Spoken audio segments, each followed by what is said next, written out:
Hello, good morning. Today we'll be discussing root mean square error.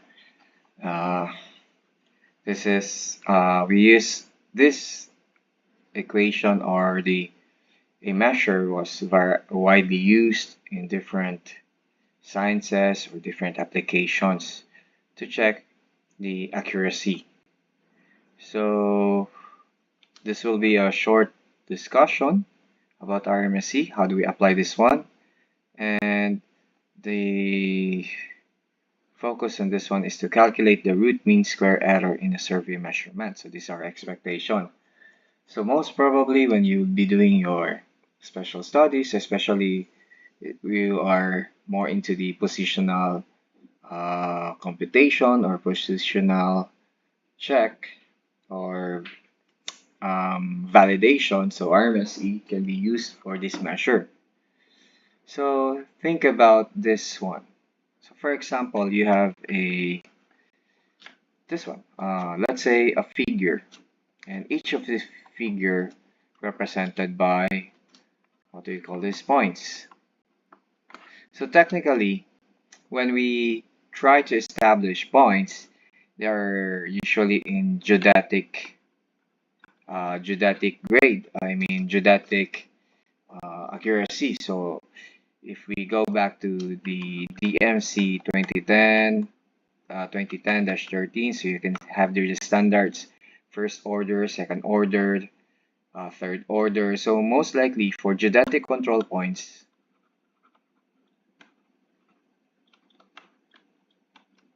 so they need to have higher uh, accuracy requirement. So for example, if we have this control points, let's say you have two control points. Each of these control points, they have their published coordinates. Let's say you have your xy of this one, and you have also xy of this one. And you did the survey. So for example, you did a baseline check, and tendency, your baseline must be coincided with the computed distance of the line.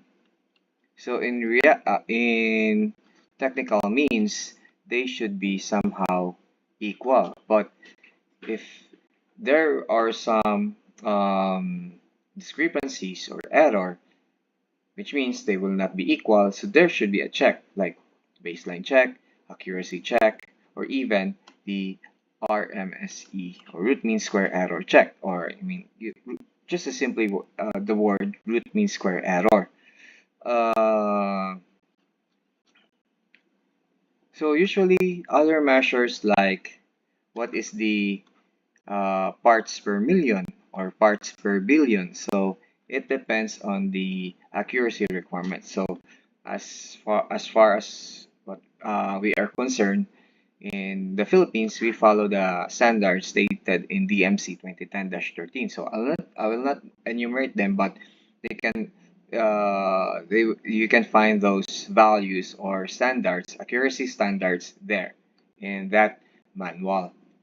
So all right, so when you do your actual observation, so actual observation, ideally, this observation should be equals to the computed distance line. Given your computed distance of the line or even the coordinates obtained from the establishment of these geodetic control points, let's say they are the ultimate one, or meaning to say that is they are error free. If they are error free, hypothetical, which means this is our baseline. And before we do the survey, we check first our baseline using these control points. So that's why in establishment of these control stations, they are meticulously or means they conducted a longer observation in order for them to have a good quality of this establishment. So if we go back to this situation right here, So you have your uh, points. You have your points here, points, points. So each of these points are established, for example, using high-grade instruments that you did the survey. So of course, there are some tendencies that your observation might differ, maybe in a centimeter level, to the original observation. Of course, there will be different factors why this happens, but anyways, let's say the map or the established coordinates are the true one and the real one, and our observation or for checking are, we check this, we check our outputs. Now, so question here is, how do we measure the accuracy of points? So how do we do it in survey? Maybe do we do some uh, traverse closure? Do you agree? I guess that's it. Traverse closure or linear error of closure. There are many checks, then we conduct adjustment. Or a map. How do we check the accuracy of the map? So of course, how do we, how do we produce these maps in the traditional or conventional way? They conducted photogrammetry um, techniques, then observe. I guess photogrammetry will be discussed soon, but in photogrammetry, you capture an image, and from these images, each of these points, let's say a ground control point, has a corresponding real coordinates. So that's how you check your map if it's accurate or not. Or how do we check if we conducted GNSS measurements? So how? So probably you have your established, I mean the published coordinates and versus your measurements. So that's how you, I mean, from those measurements, the published and the identified or determined value, you can do some checks. You can do statistic wise, you can do RMSE rather. Or in GIS or remote sensing outputs, of course, you need to check the accuracy of your output. So since GIS is majority is we produce maps, so we check also the accuracy of your map depending on the requirements. So do we need accurate map? If it requires accuracy, then of course you need to check the accuracy also. So of course these two are somewhat related, and especially for drone images, then you process them, then resulted into a map. So you need to check also the accuracy. All of them, you need to check the accuracy. So let me ask you, what is accuracy, by the way? So you can pause the video, you can state your answer on your own, and after that, let's continue. So it's up to you, what's your answer? What is accuracy? So it's important to know what is accuracy. Remember, this is different from the precision. So now, let's proceed. The root mean square error is widely used to estimate the positional accuracy. So positional accuracy.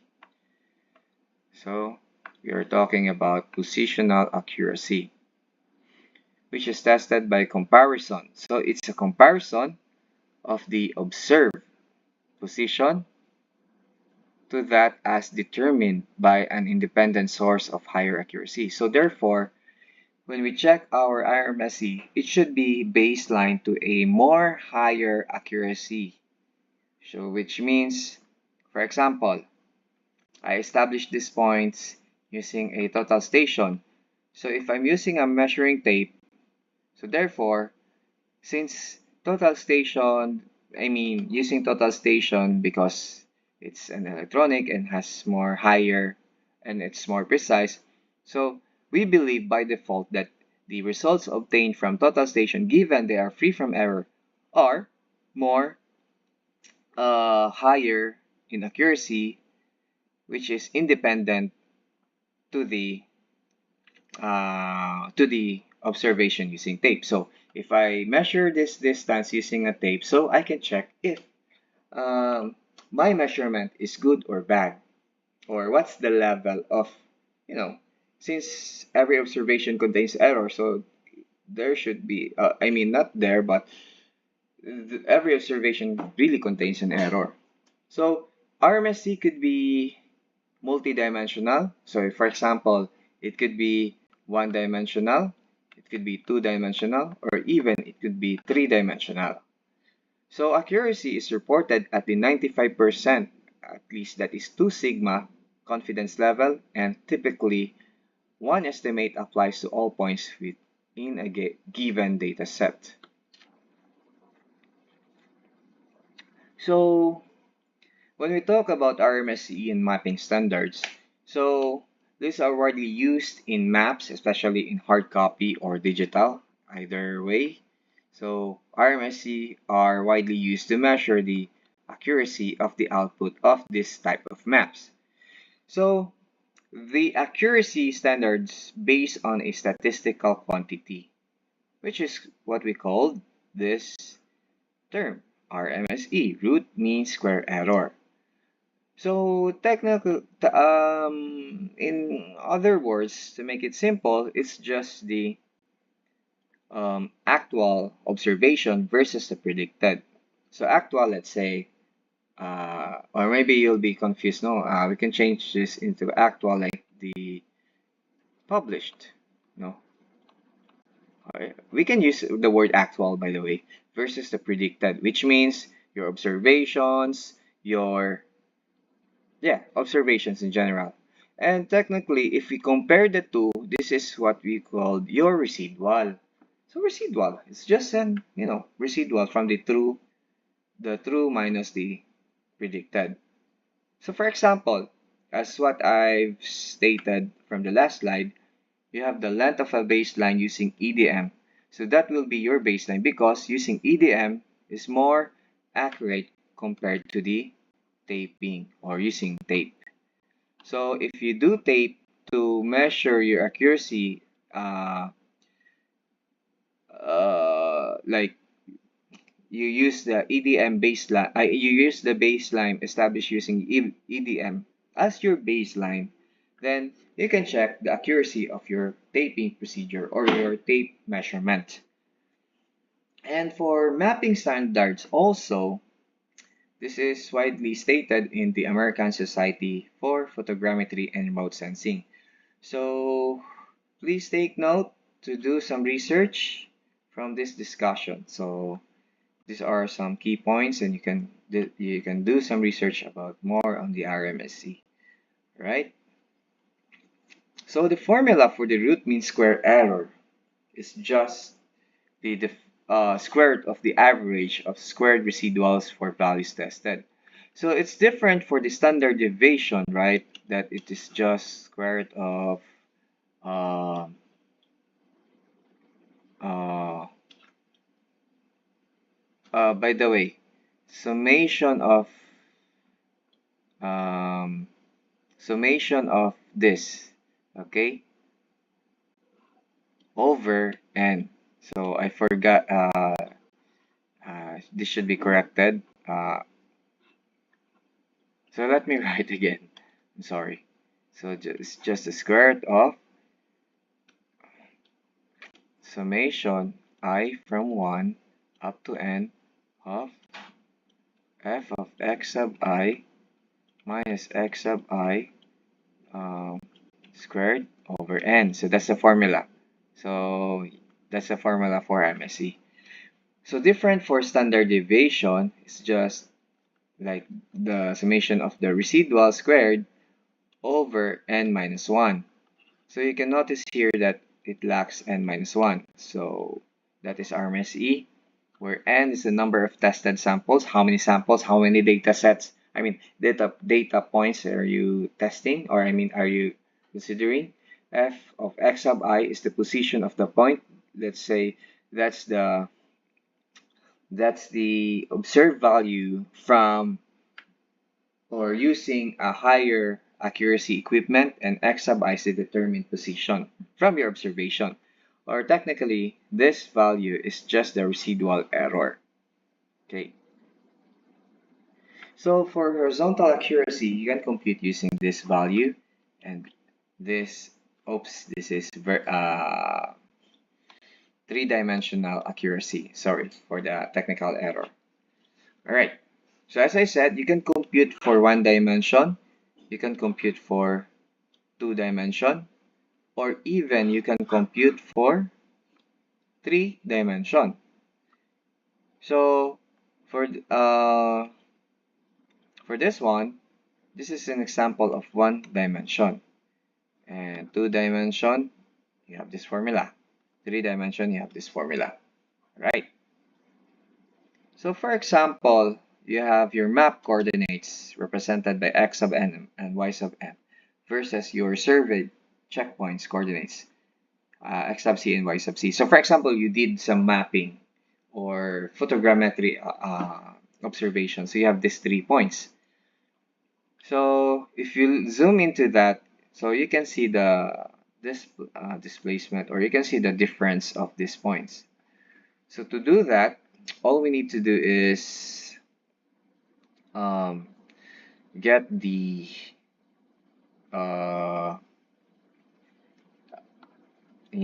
the delta x and delta y. Okay, so let's try to compute. So so that would be 571.819 minus 571.777. That would be for 1, 2, 3. This would be 0.042. And next, for x, 203.83 minus 203.869. You have negative 0.039, and lax 396.717 minus 396.666. So we have 0.051, and for y we have 943.912 minus 943.93. So we have negative 0.018, 741.2 y, 741.25, 0.025, then 222.982 minus 222.983. That would be 0.001. So you get the RMSE, you just get the square of this one, then get the summation. So I'll just do it quickly. So for RMSE for x, it's just simply, I'll just do the math. So 0.042 squared plus 0.039 squared plus 0.051 squared. So, so this would result to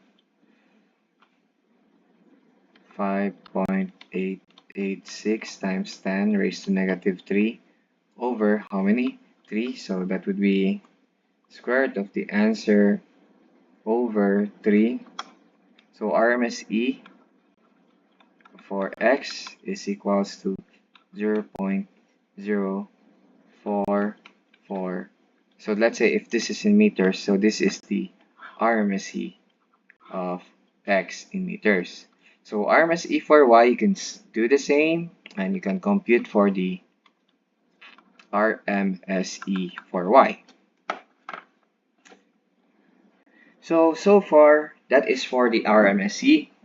The example I've shown to you is just a simple example that you can do in your mapping. I mean, how do we compute the accuracy of your map, and especially also what's the accuracy of your observation if, for example, you have many points.